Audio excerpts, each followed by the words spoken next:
gobierno requiere 4.500 megavatios para cumplir el ofrecimiento de terminar con los apagones mañana. Y para ello, necesita que las hidroeléctricas produzcan 2.000 megavatios, que Colombia envíe energía y activar en forma permanente el complejo Paute. Según la reforma aprobada por la Asamblea, el 10% de las personas contratadas por empresas privadas y públicas debe tener entre 18 y 29 años. En el especial por la Navidad, Televistazo revela que durante esta temporada Ecuador produce alrededor de 5.3 millones de panes de Pascua, que generan ventas por unos 8 millones de dólares. En 2024, la venta de motos superó a la de autos en 29%, pues cada día se venden unas 600, según la Asociación de Industrias Automotrices.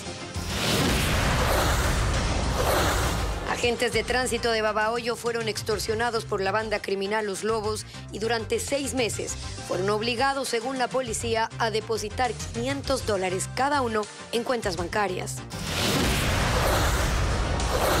La justicia francesa sentenció a 20 años de cárcel a 51 hombres, entre ellos Dominique Pellicot, el hombre que durante una década drogó a su esposa y la violó junto a los otros condenados.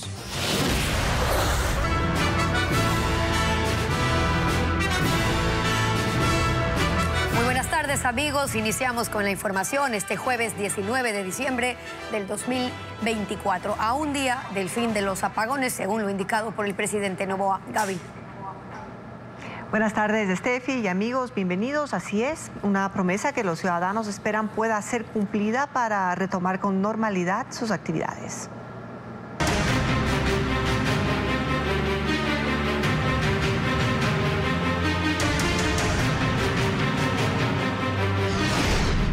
Apagones, el último día.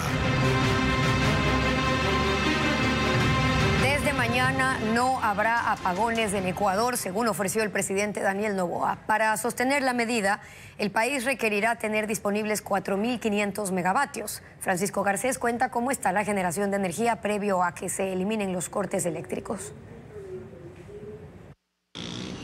Desde mañana el Ecuador no tendrá apagones. Es el anuncio que el presidente Daniel Noboa hizo. Para ejecutarlo requiere que el sistema interconectado nacional disponga de al menos 4.500 megavatios de electricidad. Hasta este jueves el consumo máximo ha llegado a 4.100 megavatios. ¿Con qué cuenta el Estado para generar suficiente energía y eliminar los apagones? Esta energía, que se produce con motores que funcionan con diésel, gas y combustible pesado, es la única fuente de generación sobre la que las autoridades tienen pleno control. Su capacidad por ahora, con los equipos instalados, incluyendo la barcaza en el río Guayas, es de 1.100 megavatios. La energía que se compra a diario al vecino ha sido fundamental para sostener la provisión eléctrica del país. En principio es de 440 megavatios al día, pero oscila. Por ejemplo, en los últimos días ese aporte se redujo. El domingo fue de 244 megavatios, el lunes subió a 342 megavatios, el martes cayó a 243 y el miércoles creció hasta los 290 megavatios. Hasta el mediodía de este jueves son 131 megavatios en promedio. Coca-Cola Sinclair sustenta gran parte de la generación hidroeléctrica. Tiene capacidad de 1.500 megavatios, pero es excepcional. Por ejemplo, hoy está generando 1.100 megavatios gracias a las lluvias en la cuenca del río Coca. Otros 1.000 megavatios generan hidroeléctricas en todo el país. Sumada a la producción térmica, la electricidad importada en los últimos días y la hidroeléctrica, el Ecuador promedia 3.500 megavatios de electricidad disponible, cifra que crece en horas pico hasta alcanzar los 4.000 megavatios. Para que esa cifra aumente hasta los 4.500 megavatios a los que podría llegar la demanda desde este viernes, el gobierno necesita usar las reservas de agua en las hidroeléctricas del Paute, que tiene una capacidad de 1.700 megavatios.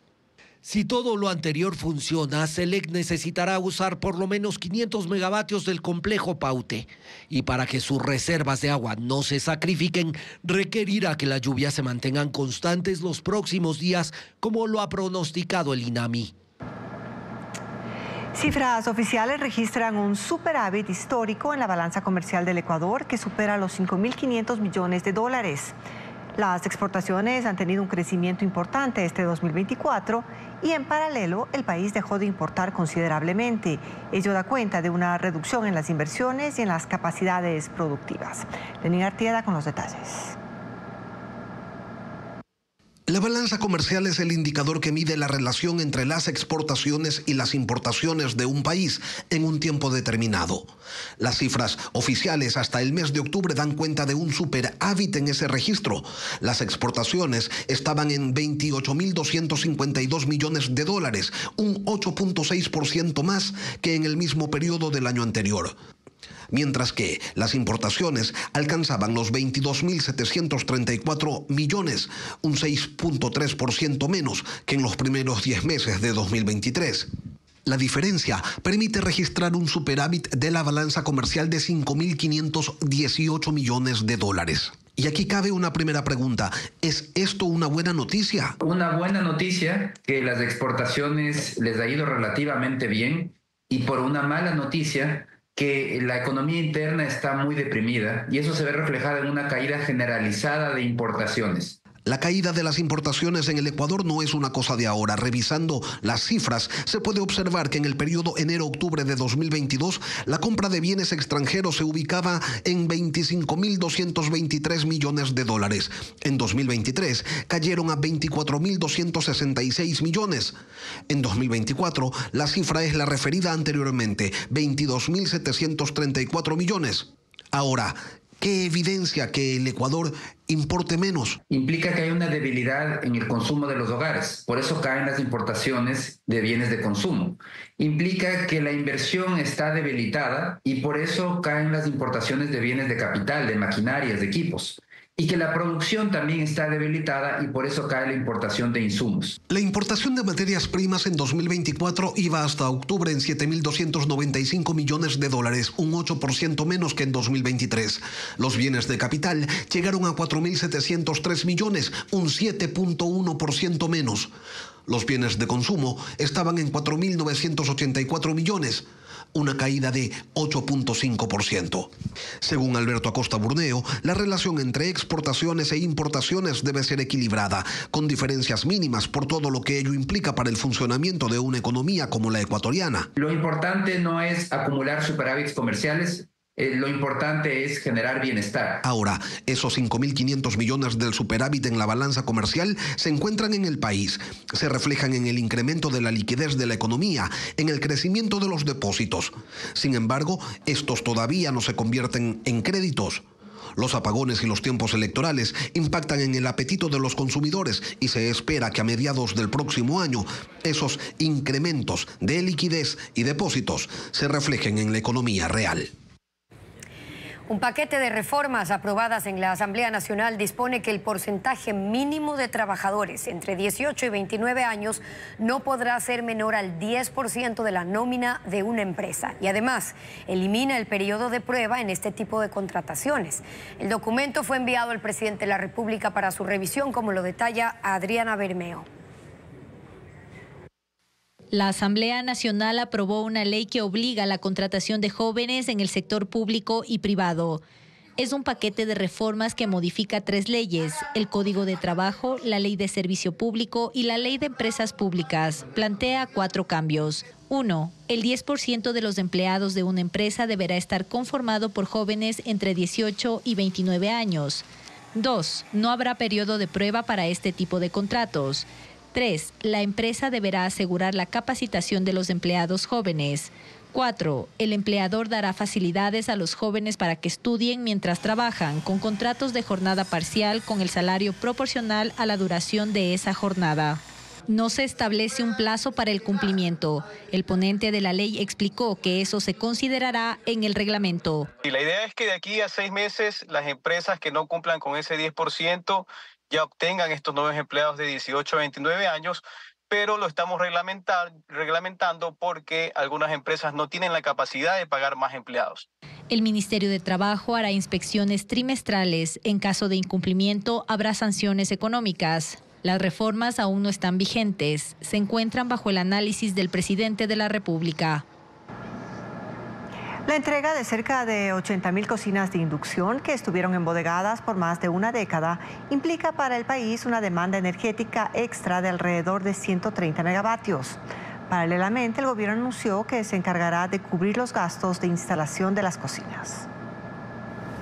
La entrega ya comenzó. Estas cocinas llevaban 10 años embodegadas, formaban parte del llamado Plan de Eficiencia Energética del gobierno de Rafael Correa.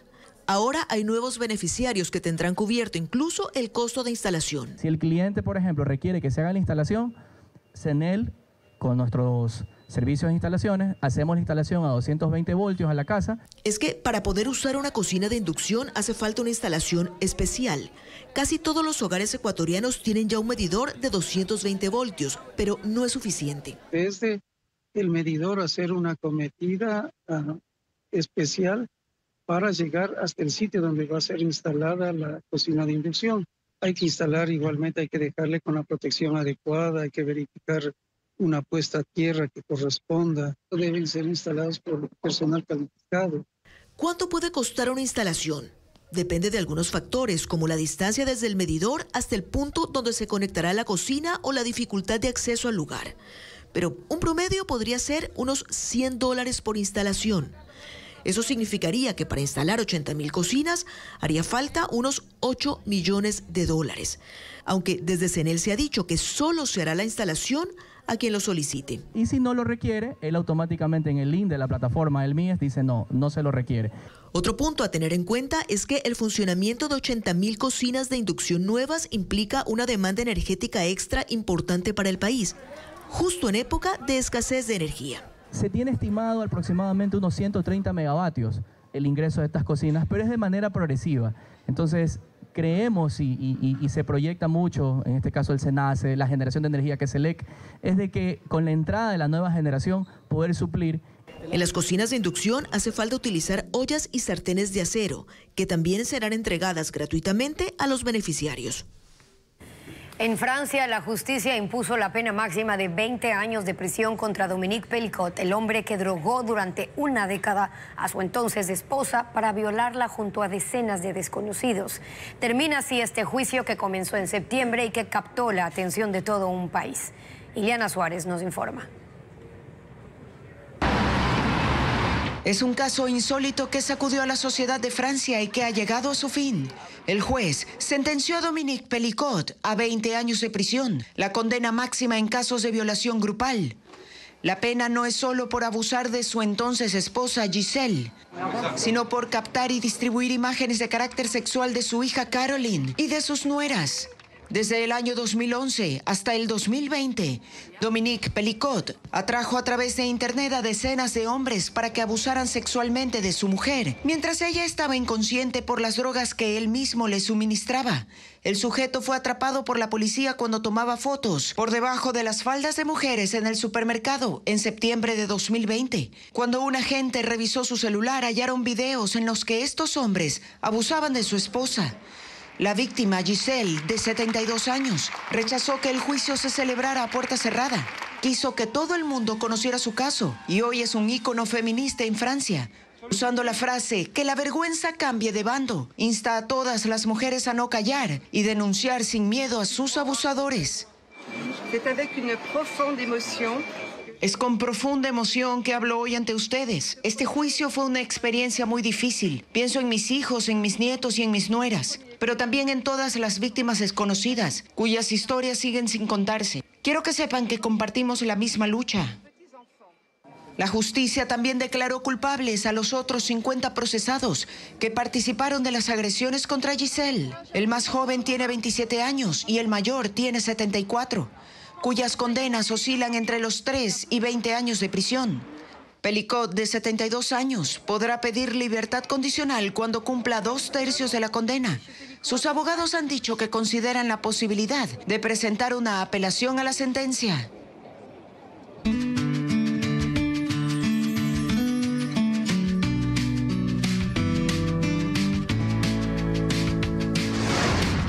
Navidad, el calor familiar.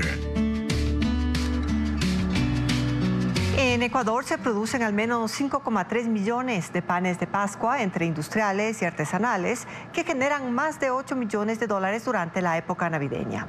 Las panaderías se alistan desde octubre para elaborar este producto, como nos cuenta Luis Alfredo Zúñiga. Desde que empezó diciembre, miles de panes de Pascua se elaboran todos los días en Ecuador. Consumir este producto en todas sus presentaciones es parte de la tradición navideña y el favorito de los compradores, según los panaderos del país, sigue siendo el tradicional, con frutas confitadas y pasas. Las panaderías se preparan desde octubre, maceran las frutas, adquieren los ingredientes suficientes y elaboran una masa madre. En Ecuador hay 12.500 panaderías artesanales. 3.000 de ellas están en Quito. El pan que se exhibe es fresco, toma un día su preparación y se vende todo al día siguiente. Son masas reposadas, entonces si usted ve lo encuentra fresco. Tan solo en este rubro artesanal, la capital lidera la producción nacional con 800.000 unidades, que generan 2.4 millones de dólares. Le sigue Guayaquil con 700.000 e ingresos por 1.4 millones. Y Cuenca, con 600.000 panes de Pascua y 1.2 millones de dólares, está en tercer lugar.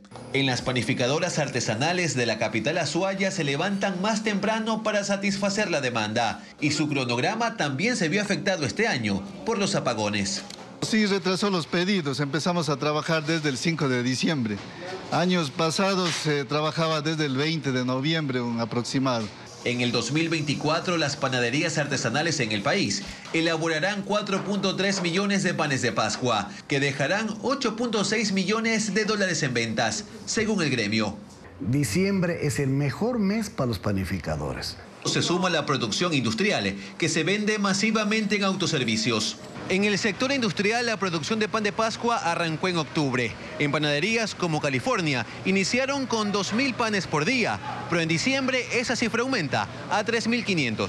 Este año se ha incrementado entre un 15% a la comparación del año pasado. Televistazo consultó a varias industrias panificadoras sobre su producción navideña. Las dos que contestaron suman 1 millón de panes de Pascua. Es decir, que durante el mes de diciembre en Ecuador se venden al menos 5.3 millones de panes de Pascua. Al país también llega producto importado desde Brasil, España, Italia y Perú, aunque el volumen es menor, aproximadamente 20.000 unidades.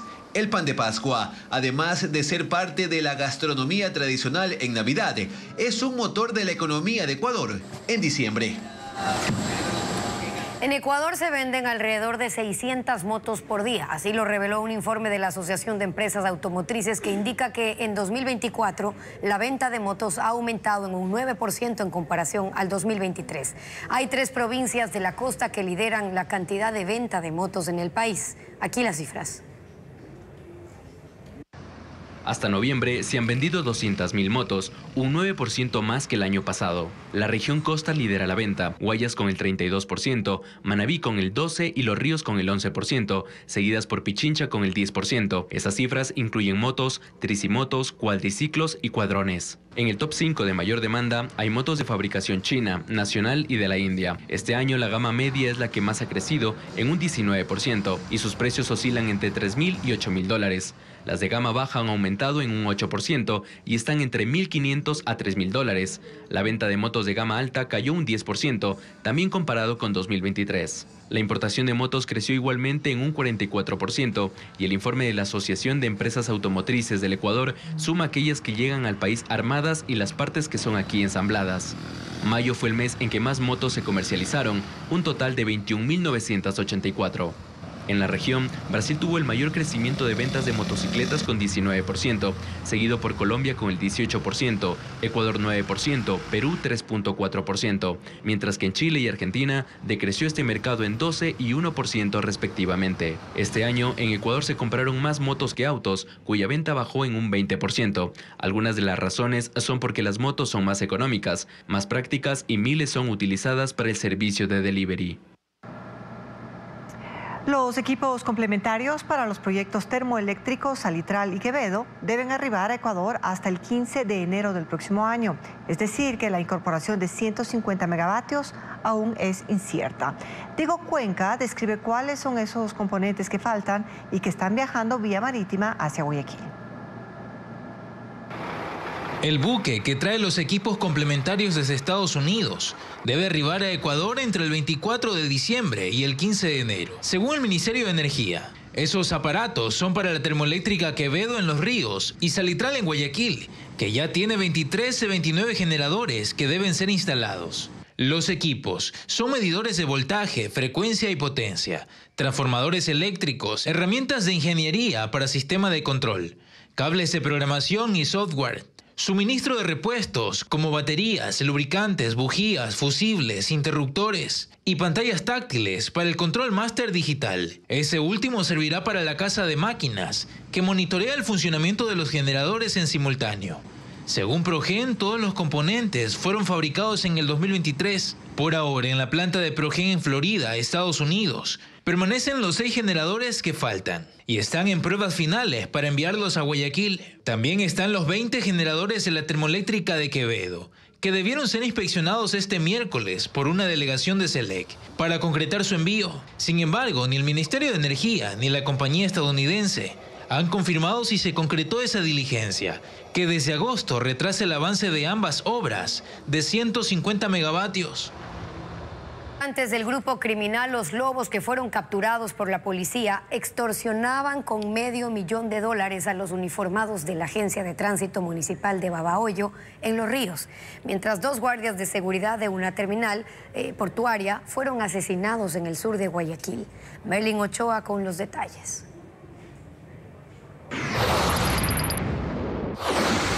Este es el momento en el que delincuentes con fusiles ingresaron al cuartel de la Agencia de Tránsito Municipal en Babahoyo, Los Ríos, el pasado 4 de junio. Según las investigaciones realizadas por la policía durante 6 meses en conjunto con el Departamento de Seguridad de Estados Unidos, desde ese día cada uniformado fue obligado a pagar $500 mensuales para no ser asesinado.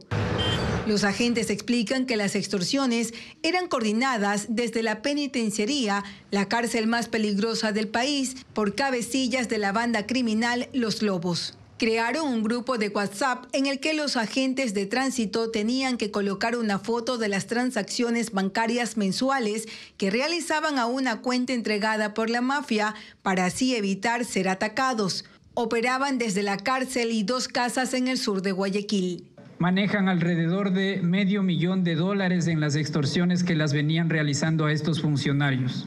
El video permitió identificar a las 9 personas que fueron detenidas en Guayas y Los Ríos.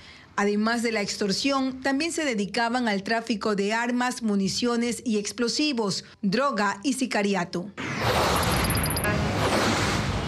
También en Guayaquil, en el sur de la ciudad, 2 guardias de seguridad fueron asesinados a las 6 de la tarde del miércoles. Según la policía, los uniformados laboraban en una terminal portuaria y acababan de salir de su trabajo. Los crímenes ocurrieron en el paso vehicular que conecta las avenidas Pío Jaramillo y 25 de Julio, un lugar oscuro donde no hay cámaras. De acuerdo a la versión preliminar, los sicarios utilizaron un arma automática para cometer el doble crimen. Debido a la recolección de evidencias y al levantamiento de los cadáveres, se cerró el tránsito en dirección al centro de la urbe. Esto generó congestionamiento vehicular en la zona durante más de 2 horas. El presidente ruso Vladimir Putin declaró esta mañana que está listo para una negociación con Ucrania y para una reunión con el presidente electo de Estados Unidos, Donald Trump, pero que hasta que eso ocurra, sus tropas seguirán avanzando y ganando territorio. Al mismo tiempo, líderes europeos discuten la crisis por la guerra y aseguran que en las actuales condiciones una negociación puede ser perjudicial para Ucrania. Rusia reporta avances en todo el frente de guerra en Ucrania y refuerza su posición ofensiva. El gobierno declara que la situación está cambiando radicalmente a su favor y que expulsarán a las tropas ucranianas que han entrado a su territorio en la región de Kursk. Vladimir Putin mostraba una imagen de fortaleza al iniciar su conferencia de prensa anual en Moscú, donde aseguró que está listo para negociar un cese al fuego con Ucrania. Hemos dicho que estamos preparados. Es Ucrania la que se ha negado, pero estamos listos para negociar y comprometernos a cumplir el resultado, señaló. Y respecto a un encuentro con Donald Trump, que ha prometido terminar con la guerra incluso antes del 20 de enero, fecha en que asume el mando, dijo: no he hablado con él desde hace más de 4 años. Estaré listo para una reunión si él así lo desea. Líderes de la Unión Europea reunidos en Bruselas creen en cambio que una negociación en estos momentos no conviene. El presidente de Lituania dijo que en su opinión es probablemente demasiado pronto porque en este momento Rusia está en modo ofensivo. Está avanzando. Se siente el lado más fuerte en todas las negociaciones posibles. Intentan evitar que se llegue a un mal acuerdo para Ucrania, y la OTAN ha destacado la necesidad de poner a ese país en una situación de fuerza ante cualquier posible negociación. El presidente Volodymyr Zelensky acude a los encuentros de esta cumbre, busca incluso más apoyo militar y ha pedido unidad a todos los aliados al declarar que será muy difícil defender a Ucrania sin ayuda estadounidense. El Senado de Brasil aprobó una ley que prohíbe el uso del celular por parte de los alumnos en las escuelas, tanto en las aulas como en el recreo. Esta medida se aplicará a escuelas públicas y privadas y establece que solo estarán permitidos los aparatos electrónicos para fines pedagógicos. Y además, se deberá instruir a los estudiantes sobre los riesgos del uso exagerado de los celulares. El Ministerio de Educación mostró su apoyo citando estudios sobre el impacto positivo en el desempeño de los estudiantes y la salud mental de los profesores. Para implementar la norma solo está pendiente la sanción del presidente Lula da Silva. Anoche se llevó a cabo el desfile número 116 de la flota navideña en Newport Beach, en California. Yates, botes, kayaks y canoas decorados con luces de colores realizaron un recorrido que fue organizado por el Club de Comodoros de la región. Los visitantes vivieron esta experiencia de muchas formas. Algunos lo vieron desde la arena, otros desde edificios, a bordo de un barco o incluso desde un muelle. Este desfile se ha convertido en una tradición para los residentes de Newport Beach.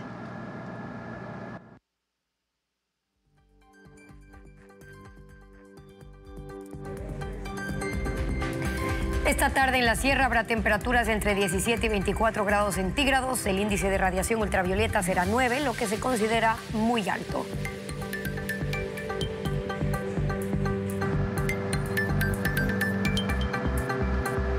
En la tarde, las temperaturas de la costa variarán entre los 29 y 33 grados centígrados. El índice de radiación ultravioleta será 7, lo que se considera alto.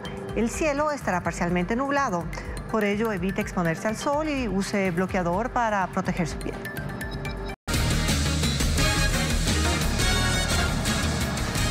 Cafeterías en Quito, Guayaquil y Cuenca impulsan el arte para todas las edades. En Quito, por ejemplo, 3 locales ofrecen 400 modelos de personajes para ser pintados en cerámicas.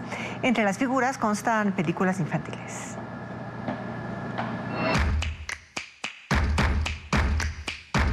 Cafeterías están impulsando una nueva tendencia, pintar lienzos o cerámica mientras disfrutan de un waffle o bebida caliente. En Quito, por ejemplo, 3 locales ofrecen 400 modelos de personajes, entre ellos figuras de películas infantiles, como el Rayo McQueen, de la película Cars, y el Oso Pooh. En Guayaquil, 3 locales y 2 en Cuenca proponen figuras navideñas como Papá Noel y muñecos de nieve. El consumidor selecciona la pieza y los colores. 3 pinceles tienen a su disposición. Al terminar, se puede llevar a su casa la pieza que está en estado de bizcocho, según dicen los artesanos. Carece de vidrio, que es la última etapa para hacer realmente una cerámica. En ese caso, la pieza debe volver al horno. Nuestra misión es crear vidas más felices y creativas por medio de la arteterapia, por medio de la pintura y algún otro tipo de actividades. Los precios de las piezas van de $6 como este Papá Noel a $25 como este Spider-Man que mide 15 centímetros. El tamaño de la pieza determina el precio. No solo estás pintando, sino también puedes compartir una comida con la gente que viene. La oferta cuenta con combos de temporada. Por ejemplo, ofrecen una taza de café o chocolate más una cerámica o lienzo navideño por $7. Una científica ecuatoriana fue galardonada con el premio regional L'Oréal UNESCO, un programa que busca inspirar a futuras generaciones de mujeres a seguir carreras científicas. Ahora, ¿cuál fue la innovación de la innovadora? Se lo contamos en la siguiente nota. Jimena Jaramillo recibió el premio regional L'Oréal UNESCO otorgado a mujeres en la ciencia 2024. Esta científica lojana de 41 años se convierte en la primera ecuatoriana en obtener este reconocimiento. Desde 1998 que se creó este premio, 4.100 mujeres de 110 países han sido premiadas. Realmente fue algo sumamente emocionante, insisto, inicialmente no lo creí. Para mí fue una gran alegría, sentirme muy orgullosa. Jimena Jaramillo, PhD en nanociencia, fue seleccionada entre 141 postulantes de Colombia, Panamá y Perú por su prototipo de purificador de agua. Ella lo creó utilizando filtros cerámicos y tamices moleculares. Los filtros cerámicos tienen arcilla y esta elimina contaminantes como la tierra. Los tamices moleculares contienen carbón activado de residuos orgánicos y gracias a sus propiedades absorbentes remueven el calcio y el magnesio, volviendo el agua cristalina. No tiene sentido que solamente hagamos ciencia en los laboratorios, que la dejemos plasmada en artículos que a lo mejor vayan alimentando más el conocimiento global, si no se hace transferencia a las comunidades. La científica es docente de la Universidad Técnica Particular de Loja. Recibió una placa y $10.000 que utilizará para potenciar su proyecto. Lo quiere llevar a comunidades rurales para mejorar la calidad del agua. Su investigación está en proceso de obtener una patente internacional.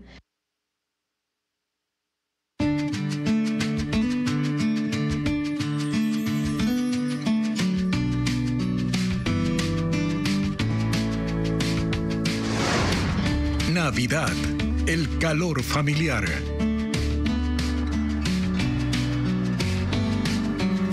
La escasez económica condiciona la forma en que las familias celebran la Navidad.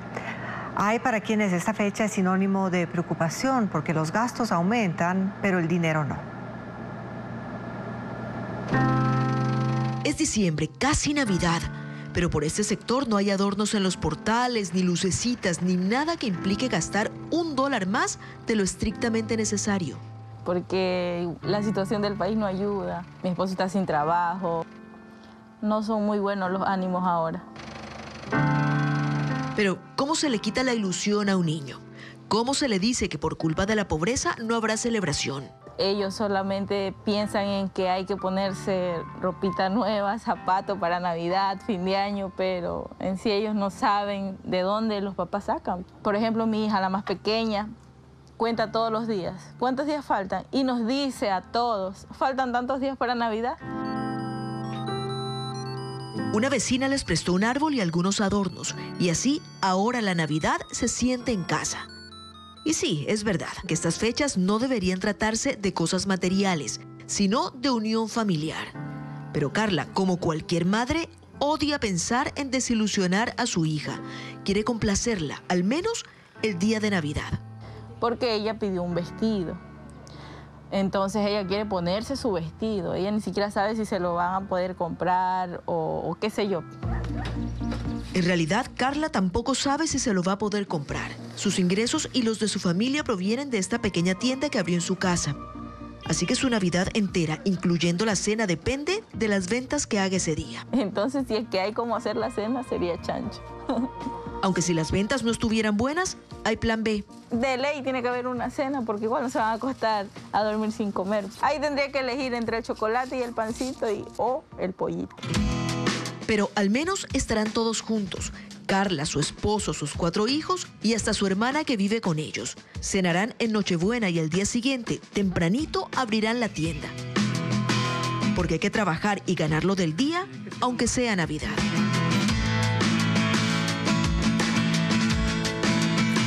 En diciembre, los shows con drones dibujan figuras navideñas en los cielos de Ecuador. Esta tendencia que reemplaza la pirotecnia en el mundo se consolida en el país donde hay festivales y eventos que utilizan cada vez más estas aeronaves no tripuladas.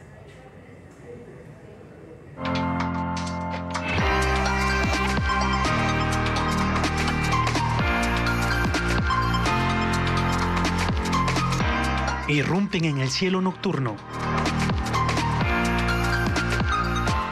Decenas de luces LED forman figuras a 30 metros de altura, sorprendiendo a los transeúntes en las Naciones Unidas en Quito. Se detienen, toman fotos y dan muestras de apreciar el espectáculo. Fue la primera vez que se hizo un show con drones por Navidad en este sitio. tuvo gran acogida. Este martes hubo 85 drones que formaron árboles navideños, estrellas y campanas. El público los podía observar a 2 kilómetros. La preparación inició 2 semanas antes en un lugar amplio y sin cables para evitar que se enreden. Cada uno pesa 400 gramos. Tienen sensores y mallas recubren sus hélices para amortiguar golpes. Por su cantidad, en esta ocasión, se escogió el estacionamiento del Estadio Olímpico Atahualpa. En 2 semanas, los diseñadores bosquejaron el trayecto y las figuras. En este programa se observa qué ruta toma cada unidad y se programa el cambio de color para que las figuras en el cielo se aprecien desde cualquier ángulo. Como armar un video con ritmo, con composición y todo, tiene que tener cierto movimiento, tiene que tener animación, tiene que tener... La música es importante, ¿no? Entonces tiene que tener todo eso para que quede bien el video. Un espectáculo de estas dimensiones requiere que 2 días antes se hagan pruebas. Un equipo los transporta, ubica en tierra a medio metro de distancia y activa sus baterías. La precisión para pilotear se logra con antenas que potencian el internet y evitan que otras señales se crucen. Los operadores necesitan de satélites para georreferenciarse.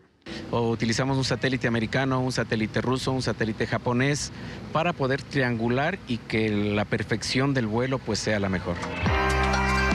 El show dura 10 minutos.